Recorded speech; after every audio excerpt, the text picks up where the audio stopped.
Bismillahirrahmanirrahim. Assalamualaikum warahmatullahi wabarakatuh. Bismillahirrahmanirrahim. Alhamdulillahirabbil alamin wassalatu wassalamu ala asyrafil anbiya'i wal mursalin sayyidina wa maulana Muhammadin wa ala alihi wa sahbihi ajma'in. Amma ba'd. Anak-anakku yang saleh dan salehah, kembali lagi kita dalam pembelajaran pendidikan agama Islam dan budi pekerti. Pada materi kali ini, Bapak akan menyampaikan materi tentang iman kepada kitab-kitab Allah.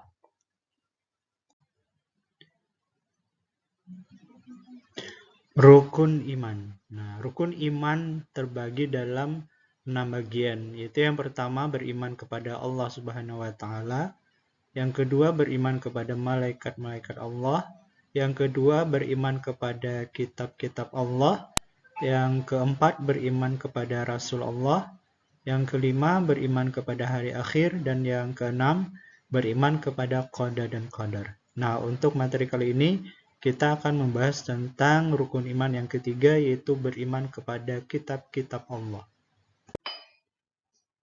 Pengertian iman kepada kitab-kitab Allah. Nah, menurut bahasa, kitab adalah buku atau surah kiriman. Sedangkan iman adalah percaya. Nah, jadi iman kepada kitab Allah ini adalah meyakini bahwa Allah Subhanahu wa taala telah menurunkan kitab-kitabnya kepada para rasulnya agar kitab-kitabnya itu dijadikan sebagai pedoman hidup umat manusia agar mereka memperoleh kebahagiaan dunia dan akhirat. Nah, cara mengimani kitab sebelum Al-Quran secara ijmali dan kitab Al-Quran secara tafsili. Nah, pengertian kitab dan suhuf ini ada kitab namanya ada suhuf. Kitab adalah kumpulan wahyu Allah yang disampaikan kepada para rasul untuk diajarkan kepada manusia sebagai petunjuk dan pedoman hidup. Nah, sedangkan suhuf yaitu wahyu Allah yang disampaikan kepada rasul tetapi masih berupa lembaran-lembaran yang terpisah. Nah, jadi ada persamaan antara kitab dan suhuf. Persamaannya adalah kitab dan suhuf sama-sama wahyu dari Allah Subhanahu wa taala. Sedangkan perbedaannya pertama, isi kitab lebih lengkap daripada isi suhuf. Yang kedua, kitab dibukukan sedangkan suhuf itu masih lembaran-lembaran atau tidak dibukukan. Nah, kitab-kitab Allah. Yang pertama ada namanya kitab Allah adalah Taurat. Nah, Taurat ini diturunkan kepada Nabi Musa alaihissalam. Yang kedua ada namanya Zabur yang diturunkan kepada Nabi Daud alaihissalam. Yang ketiga Injil kepada Nabi Isa alaihissalam. Dan yang terakhir Al-Quran ini kepada Nabi kita, Nabi besar Muhammad SAW.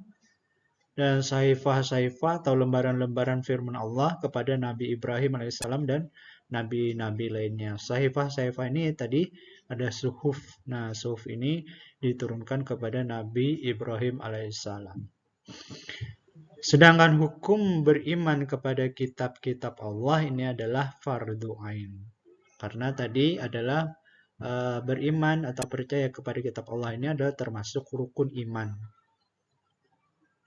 Orang yang mengaku beragama Islam tetapi tidak beriman kepada kitab-kitab Allah dapat dianggap sebagai seorang yang murtad. Nah, kemudian ada suhuf tadi. Suhuf Allah Subhanahu wa taala ini ada 4 nabi rasul yang menerimanya. Yang pertama Nabi Idris menerima sebanyak 30 suhuf. Suhuf tadi apa? Itu adalah lembaran. Nah, yang kedua Nabi Yish namanya menerima sejumlah 50 suhuf. Yang ketiga Nabi Ibrahim menerima 10 suhuf. Dan yang keempat Nabi Musa menerima 10 suhuf. Nah, selain Nabi Musa ini menerima kitab dari Allah, yaitu kitab Taurat, beliau juga menerima berupa suhuf. A'udzubillahi minasyaitonirrajim. Bismillahirrahmanirrahim. Inna hadza lafis suhufil ula suhufi Ibrahim wa Musa. Nah, artinya sesungguhnya ini terdapat dalam kitab-kitab yang dahulu, yaitu kitab-kitab Ibrahim dan Musa. Al-Quran Surah Al-A'la ayat 18 sampai 19. Kemudian fungsi diturunkannya kitab. Nah, ini ada terdapat dalam Al-Quran. Bismillahirrahmanirrahim. Yahdi bihillahu manittaba'a ridwanahu subulas salam. Ridwanahu subulas salam wa yukhrijuhum minaz zulumati ilan nur bi'idnihi wa yahdihim ila siratim mustaqim.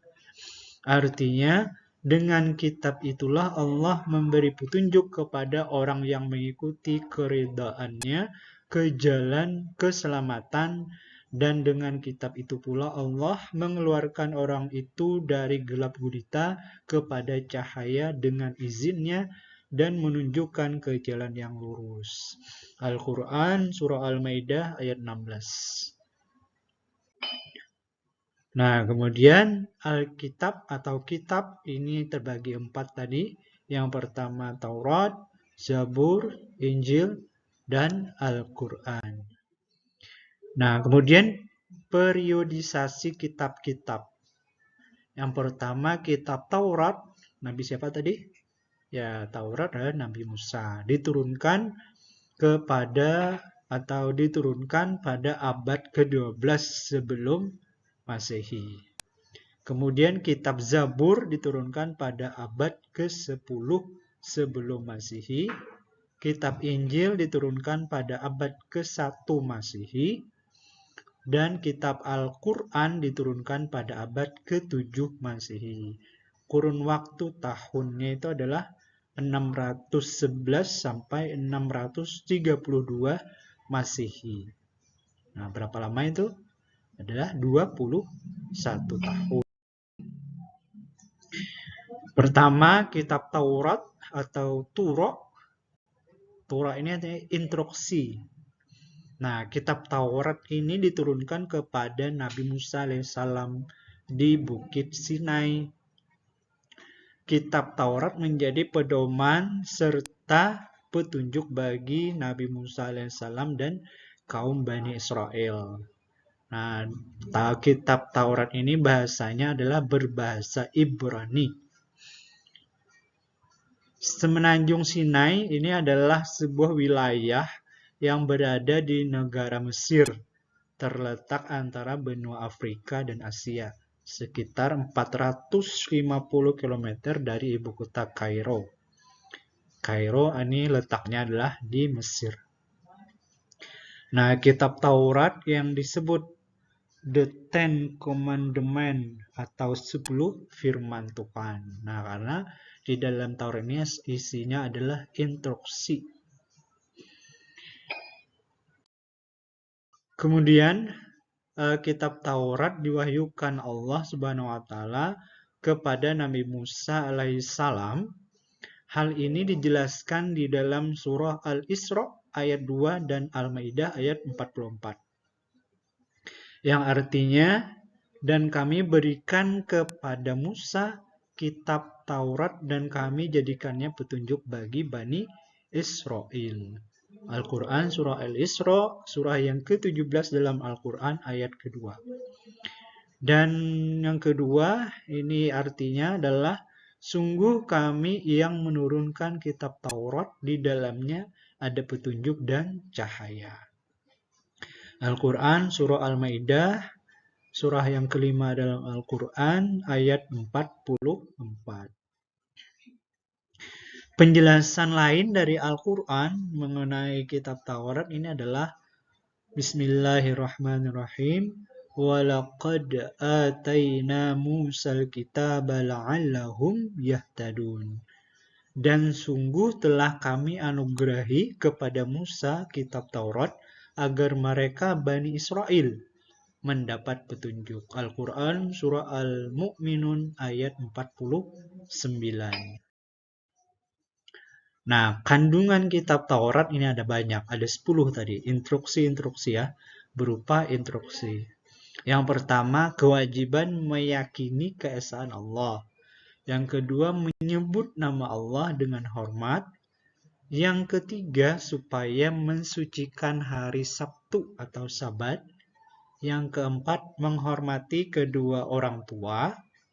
Yang kelima, larangan membunuh sesama manusia tanpa alasan yang benar. Yang keenam, larangan berbuat zina atau cabul. Yang ketujuh, larangan mencuri. Yang kedelapan, larangan berdusta atau menjadi saksi palsu. Yang kesembilan, larangan berkeinginan berbuat cabul. Yang kesepuluh, larangan mengambil hak orang lain. Nah, ini adalah kandungan dari isi kitab Taurat, yaitu berupa larangan dan kewajiban. Nah, yang pertama itu adalah menghormati dan cintai satu Allah. Artinya hanya menyembah kepada Allah Subhanahu wa ta'ala. Yang kedua, sebutlah nama Allah dengan hormat. Kemudian kuduskanlah hari Tuhan. Kemudian hormatilah ibu dan bapakmu. Sayangi mereka seperti mereka menyayangimu di waktu kecil. Kemudian jangan membunuh, apalagi membunuh sesama manusia. Kemudian jangan berbuat cabul. Kemudian jangan mencuri. Kemudian jangan berdusta, apalagi berbohong. Kemudian jangan ingin berbuat cabul. Jangan ingin memiliki barang orang lain dengan cara yang tidak halal.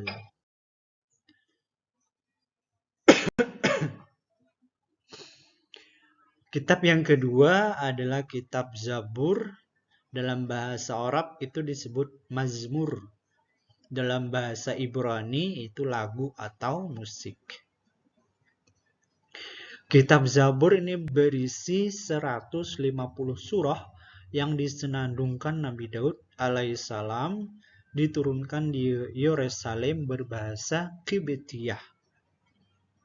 Nah, Zabur ini isinya adalah lagu atau senandung yang dilantunkan oleh Nabi Daud alaihissalam.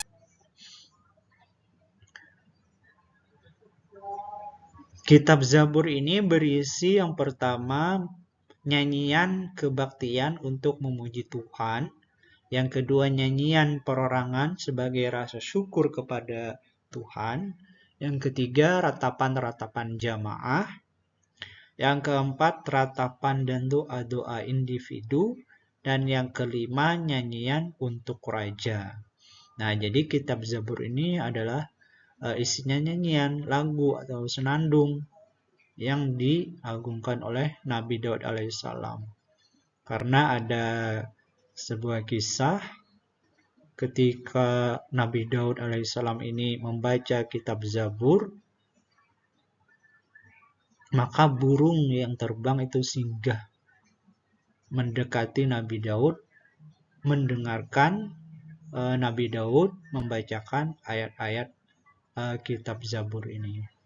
Karena suara Nabi Daud alaihissalam sangat merdu sekali. Dalam Al-Quran, Allah Subhanahu wa Ta'ala berfirman, Bismillahirrahmanirrahim, Wa rabbuka a'lamu biman fis samawati wal ard, wa laqad faddalna ba'dan nabiyyina ala ba'din wa atayna Dawuda wa Zabura. Artinya, dan sungguh kami telah memberikan kelebihan kepada sebagian nabi-nabi atas sebagian yang lain, dan kami berikan Zabur kepada Nabi Daud. Al-Quran surah Al-Isra ayat 55. Nah, kitab Zabur ini tadi isinya adalah nyanyian kebaktian untuk memuliakan Tuhan, nyanyian perorangan sebagai ucapan syukur kepada Tuhan, ratapan-ratapan jamaah, ratapan dan doa individu, nyanyian untuk raja. Nah, itu adalah tadi isi dari kitab Zabur. Kemudian yang ketiga, ini adalah kitab Injil. Secara bahasa, Injil artinya pengabaran yang baik, atau sebagian kabar gembira datangnya juru selamat. Bapak ulang, secara bahasa Injil artinya pengabaran yang baik, atau sebagai kabar gembira datangnya juru selamat.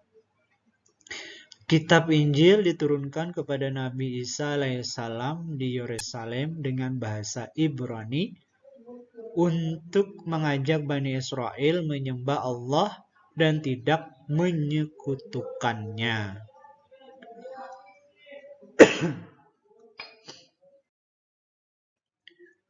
Dalam Al-Quran, Allah berfirman, A'udzubillahi minasyaitonirrajim, Bismillahirrahmanirrahim. Qala inni abdullah ataniyal kitaba wa ja'alani nabiyya.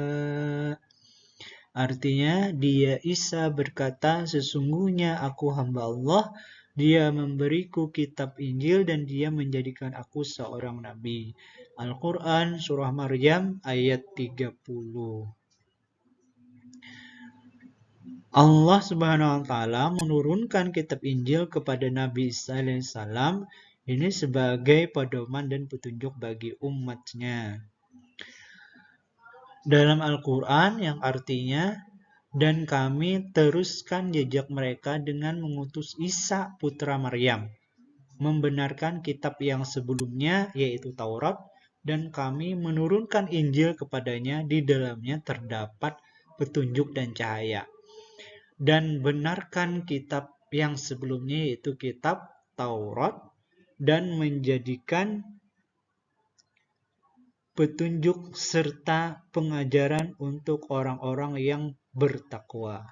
Al-Quran surah Al-Maidah ayat 46. Secara umum, kitab Injil ini berisi tentang yang pertama, perintah untuk kembali mengesahkan Allah Subhanahu wa taala. Yang kedua, membenarkan keberadaan kitab Taurat.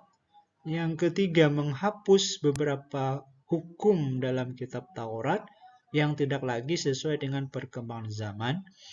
Yang keempat, menjelaskan bahwa kelak akan datang kembali Rasul setelah Nabi Isa alaihissalam, yaitu Nabi Muhammad SAW. Di samping ada kitab Injil, penjelasan ini juga terdapat dalam kitab Taurat. Kitab Injil sekarang berbeda dengan Injil yang diberikan kepada Nabi Isa dahulu. Bapak ulang, kitab Injil sekarang berbeda dengan Injil yang diberikan kepada Nabi Isa dahulu. Injil yang sekarang disusun oleh Matius, Markus, Lukas, dan Yahya. Kemudian Injil tersebut dinamakan menurut pengarangnya, yaitu Injil Matius, Injil Markus, Injil Lukas, dan Injil Yahya. Artinya kemurnian kitab Injil ini telah tercampur dengan tulisan-tulisan manusia. Berbeda dengan Al-Quran, itu adalah murni kalamullah atau firman Allah.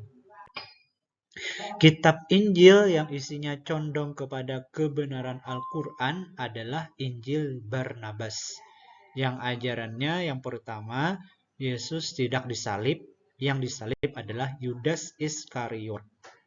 Yang kedua, Yesus bukan anak Tuhan tapi Rasul Allah. Yang ketiga, putra Ibrahim yang disembelih adalah Ismail, bukan Ishak. Nah, ini adalah Injil yang condong kebenarannya seperti yang ada dalam Al-Quran. Itu yang bernama Injil Barnabas. Kemudian kitab Allah yang terakhir adalah Al-Quran. Al-Quran adalah kumpulan wahyu Allah Subhanahu wa Ta'ala yang diturunkan kepada Nabi Muhammad SAW di Mekah dan Madinah dengan berbahasa Arab melalui perantaraan malaikat Jibril sebagai pedoman hidup dan membacanya merupakan ibadah.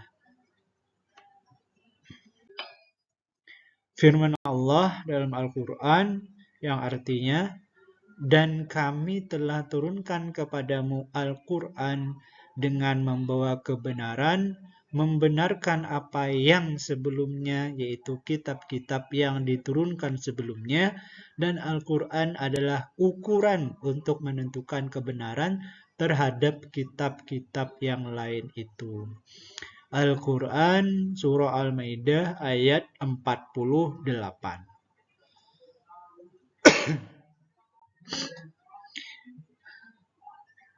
Allah Subhanahu wa taala berfirman, "Nazzala 'alaikal kitaba bil haqqi musaddiqan lima baina yadayhi wa anzalat Taurata wal Injil."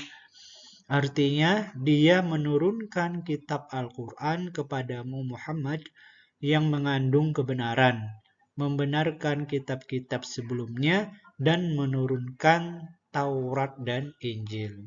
Al-Quran Surah Ali Imran ayat ketiga.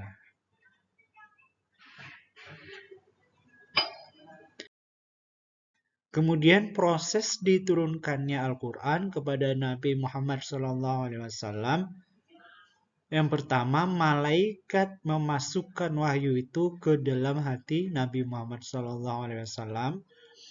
Kemudian malaikat menampakkan sebagai seorang laki-laki yang mengucapkan kata-kata kepada Nabi Muhammad SAW. Yang ketiga, wahyu datang kepada Nabi Muhammad SAW seperti suara lonceng. Dan yang terakhir, malaikat menampakkan dirinya kepada Nabi Muhammad SAW dalam wujud yang asli. Nah, inilah 4 proses diturunkannya Al-Quran kepada Nabi Muhammad SAW. Kemudian manfaat diturunkannya Al-Quran bagi umat manusia secara berangsur-angsur.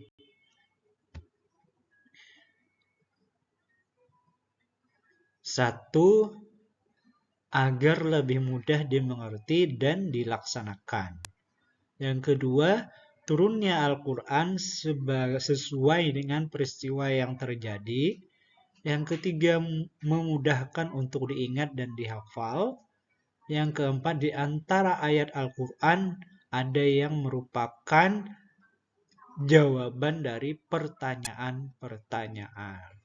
Nah, kenapa itu hikmahnya Al-Quran diturunkan kepada manusia secara berangsur-angsur, agar tadi yang pertama mudah dilaksanakan, dan yang kedua Al-Qurannya itu turun sesuai dengan peristiwa yang terjadi, yang ketiga untuk memudahkan diingat dan dihafal, karena turunnya Al-Quran itu pasti dihafal atau diingat oleh para sahabat-sahabat Nabi, dihafal dan sebagian juga ditulis.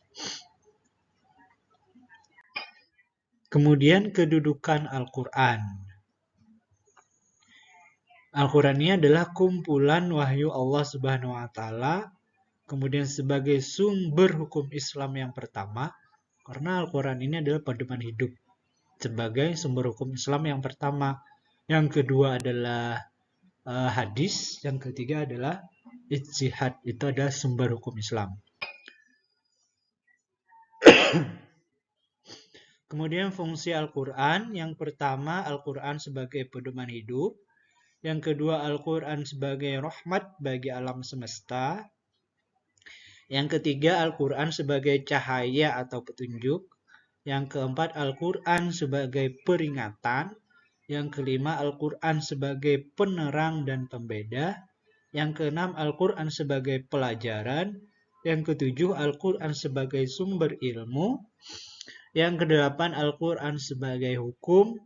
Yang kesembilan, Al-Quran sebagai obat penyakit jiwa. Yang kesepuluh, Al-Quran sebagai pemberi kabar gembira.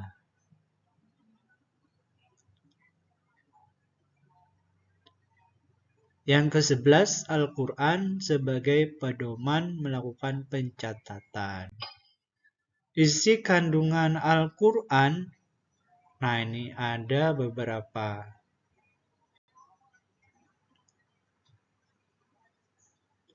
Yang pertama, segi kuantitas, ini terdapat 30 juz dalam Al-Quran. Ada 114 surah, ada 6.236 ayat, ada 323.015 huruf, dan 77.439 kosakata.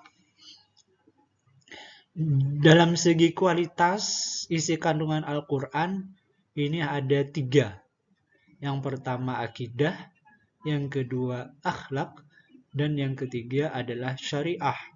Syariah ini dibagi lagi menjadi 2, yaitu ibadah dan muamalah. Muamalah ini adalah munakahat, faraid. Faraid ini adalah hukum waris, pembagian harta waris. Jinayat. Jinayat ini pembunuhan, hudud, jual beli, al-khilafah, makanan, penyembelihan, akidiyah, jihad, dan dualiyah. Nah, ini adalah isi kandungan Al-Quran. Akidah, apa itu akidah? Akidah adalah mengerjakan kepercayaan terhadap Allah Subhanahu wa taala, malaikat-malaikat, kitab-kitab, rasul-rasul, dan hari akhir atau takdir. Ibadah yakni mengerjakan tentang cara-cara beribadah kepada Allah Subhanahu wa taala. Muamalah yakni mengerjakan hubungan antar sesama manusia. Akhlak karimah yakni mengajarkan budi pekerti yang mulia seperti bersedekah, menyumbang, menyantuni anak yatim, menyantuni panti jompo. Nah, ini adalah termasuk akhlak karimah. Kemudian tarikh. Tarikh ini adalah menceritakan sejarah umat terdahulu sebagai pengalaman, pedoman agar kita bisa mengintrospeksi diri. Kemudian syariat yakni mengajarkan tentang peraturan perundang-undangan secara menyeluruh. Syariat ini dalam bahasa kita adalah fikih, tentang tata cara beribadah. Kemudian Al-Quran diturunkan pada tanggal 17 Ramadan yang dikenal sebagai Nuzulul Quran. Al-Quran diturunkan secara berangsur-angsur selama 22 tahun, 2 bulan, 22 hari. Wahyu yang pertama kali diturunkan kepada Nabi Muhammad SAW adalah surah Al-Alaq ayat 1 sampai 5. Iqra bismi rabbikal ladzi khalaq ila akhiri ayat. Kemudian membaca Al-Quran bernilai ibadah dan mendapatkan pahala. B. Sikap perilaku beriman kepada kitab-kitab Allah Subhanahu wa taala. Yang pertama, mengakui dan menghormati kedudukan kitab-kitab Allah sebelum Al-Quran. Apa tadi sebelum Al-Quran? Ya, Taurat, Zabur, dan Injil. Dalam Al-Quran, Allah Subhanahu wa taala berfirman, Bismillahirrahmanirrahim, وأنزل التوراة والإنجيل من قبل هدى للناس. Dan dialah Allah menurunkan Taurat dan Injil sebelum Al-Quran menjadi petunjuk bagi manusia. Al-Quran Surah Ali Imran ayat 3-4. Yang kedua, meyakini dan mengakui bahwa kitab suci Al-Quran merupakan kitab yang paling utama dan paling akhir diturunkan. Yang ketiga, meyakini dan mengakui bahwa Al-Quran merupakan pedoman hidup untuk seluruh umat manusia. Dan yang keempat, menjalani hidup hanya untuk beribadah atau menyembah kepada Allah Subhanahu wa Ta'ala. Fungsi beriman kepada kitab-kitab Allah yang pertama, mempunyai iman yang kokoh dan tangguh. Yang kedua, berada dalam hidayah dan petunjuk Allah. Yang ketiga, taat beribadah kepada Allah dengan benar. Yang keempat, menumbuhkan sifat sabar, syukur, dan jauh dari sifat sombong. Yang kelima, bersikap optimis dalam hidup. Kemudian yang C, yaitu adalah hikmah beriman kepada kitab-kitab Allah Subhanahu wa Ta'ala. Yang pertama, mendapatkan pahala dari Allah Subhanahu wa Ta'ala. Yang kedua, menjadikan Al-Quran sebagai pedoman hidup sehingga akan memperoleh kebahagiaan dunia dan akhirat. Wabashshiril ladzina amanu wa 'amilus shalihati anna lahum jannah. Al-Baqarah ayat 25 yang artinya, dan sampaikanlah berita gembira kepada mereka yang beriman dan berbuat baik, bahwa bagi mereka disediakan surga-surga. Masya Allah. Yang ketiga, terdorong untuk meningkatkan kualitas diri, karena Al-Quran mendorong manusia untuk mempelajari ilmu pengetahuan dan teknologi. Qul inzuru madza fis samawat. Katakanlah, perhatikanlah apa yang ada di langit dan apa yang ada di bumi. Yang keempat, memperkuat keyakinan kepada kebenaran kerasulan Nabi Muhammad Sallallahu Alaihi Wasallam. Kemudian bukti kemukjizatan Al-Quran sebagai kalam Allah Subhanahu Wa Taala. Yang pertama, struktur bahasanya sangat indah. Sampai sekarang tidak ada yang mampu menandinginya. Yang kedua, terdapat isyarat ilmiah yang terkandung dalam Al-Quran. Yang ketiga, ajaran-ajaran Al-Quran sangat lengkap dan sempurna sesuai dengan situasi serta kondisi yang berlaku sepanjang zaman. Yang keempat, adanya ayat-ayat yang menjelaskan masa-masa yang akan datang, yang berada di luar jangkauan akal manusia dan yang akan dialami manusia, seperti kehidupan di alam barzah dan alam akhirat.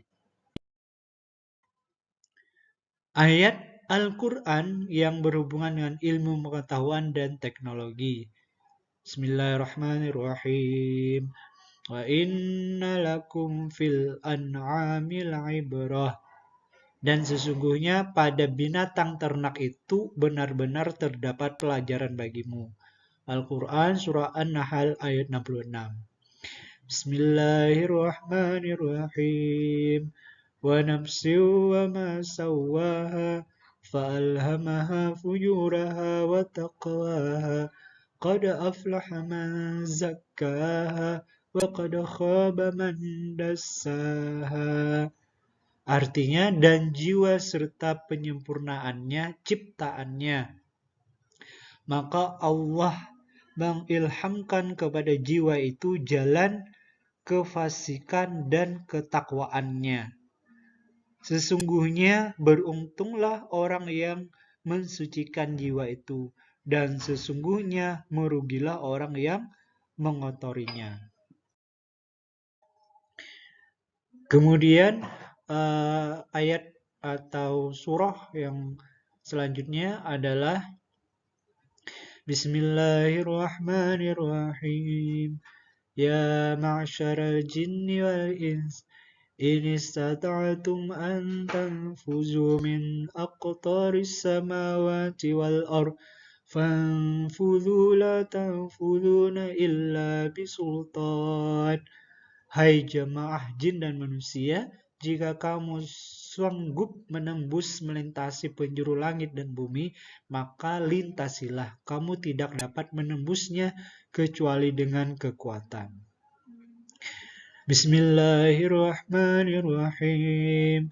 وهو الذي خلق السماوات والأرض في 6 أيام وكان عرشه على الماء ليبلوكم أيكم أحسن عملا ولئن قلت إنكم بعدكم إن كنتم مبعوثون من بعد الموت ليقولن الذين كفروا إن هذا إلا سحر مبين.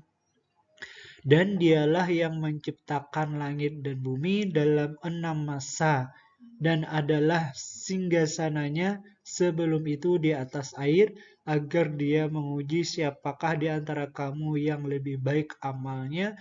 Dan jika kamu berkata kepada penduduk Mekah, sesungguhnya kamu akan dibangkitkan sesudah mati, niscaya orang-orang yang kafir itu akan berkata, ini tidak lain hanyalah sihir yang nyata.